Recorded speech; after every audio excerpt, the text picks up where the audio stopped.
Plusieurs acteurs du monde scientifique à l'échelle internationale se retrouvent depuis ce mardi 21 novembre 2023 à l'Université protestante de l'Afrique de l'Ouest UPAO à Porto Novo, le temps d'un colloque de 3 jours axé sur le thème « L'éducation inclusive pour une société plus inclusive, état des lieux et perspectives ». Il s'agit d'un rendez-vous préparé par un comité présidé par le révérend professeur Timothée Agoma Gandono, le premier à prendre la parole pour un mot de bienvenue aux participants. Et pour le comité scientifique, les objectifs et attentes du colloque sont clairs. Depuis les années 2000, nos pays sont engagés dans ce mouvement. Et notre présent colloque va viser à faire un état des lieux pour évaluer le chemin parcouru dans l'implémentation de cette politique, pour partager les bonnes pratiques, les bonnes idées, les bonnes compréhensions en matière de mise en œuvre de l'éducation inclusive dans nos différents pays, dans nos différents contextes académiques. Et c'est ce que nous attendons essentiellement des différentes communications que nous allons suivre durant les 3 jours qui durera le colloque. Et pour y arriver, il faut une synergie d'action selon l'organisation non gouvernementale World Endad, ce que déjà le gouvernement du Bénin ne perd pas de vue à travers des actes concrets posés. En effet, nul, sinon personne ici dans cette salle n'ignore la place et le rôle de l'éducation. Plus besoin donc de préciser quel est le socle du développement actuel et futur d'une nation. Et quel est aussi le vecteur précieux de transformation sociale et économique, le levier principal d'éclosion du plein potentiel des individus. Malheureusement, il y a encore des enfants au Bénin qui sont bien limités dans la jouissance de ce droit fondamental.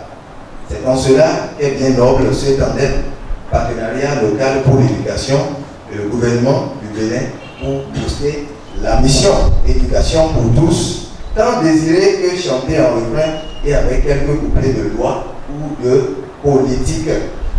L'inclusion scolaire n'est pas seulement une question de loi et de politique, c'est bien plus une question de cœur et de volonté. Le préfet de Loué, en tant qu'enseignante de profession, connaît bien l'importance de l'éducation inclusive dans le processus du développement. C'est pourquoi elle m'envoie porter sa voix à cette cérémonie pour dire combien il est utile pour nos sociétés de travailler à une inclusion plus dynamique. Au Bénin, beaucoup d'efforts se font déjà par le gouvernement de son Excellence, le président de la République, Patrice Talon, pour permettre aux enfants à besoins spécifiques de jouir pleinement de leurs droits à l'éducation. Dans nos écoles, des mesures sont prises en faveur des enfants sourds-muets pour leur inclusion et leur développement socio-émotionnel. Dans le même registre, les filles bénéficient des conditions très allégées pour leurs études. Mieux, dans la fonction publique désormais, des dispositions sont prises par l'État pour encourager et favoriser les personnes à handicapés de mettre leurs compétences au service de l'État. Une panoplie de communication est prévue pour meubler les 3 jours de travaux avec des experts avertis face aux participants. Des communications axées sur des thèmes divers et variés. De quoi réjouir le recteur de l'Université protestante de l'Afrique de l'Ouest, UPAO. Le comité scientifique composé d'enseignants universitaires de rang magistral a retenu 18 communications qui paraissent satisfaire entièrement aux 10 critères que je vous ai énoncés plus tôt. Notre colloque connaîtra l'intervention, la participation des cadres de 3 ordres d'enseignement. Nous aurons des universitaires, des professionnels, des inspecteurs des enseignements et nous aurons en plus de cela des organismes œuvrant dans le secteur de l'éducation en général. Et puisque nous sommes répartis sur le Bénin, le Togo et la Côte d'Ivoire, je puis vous promettre que les conclusions de notre colloque iront aussi sur les différents campus. Vous ne toucherez pas que le Bénin, vous toucherez au moins 3 pays à travers l'UPAO.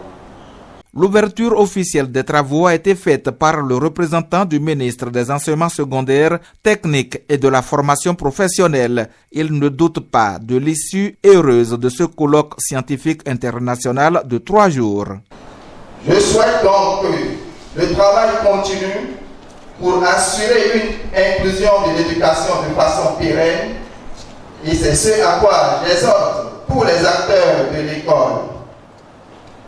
Vous savez très bien que l'éducation inclusive est une quête. On ne peut pas dire qu'on a déjà atteint l'éducation inclusive.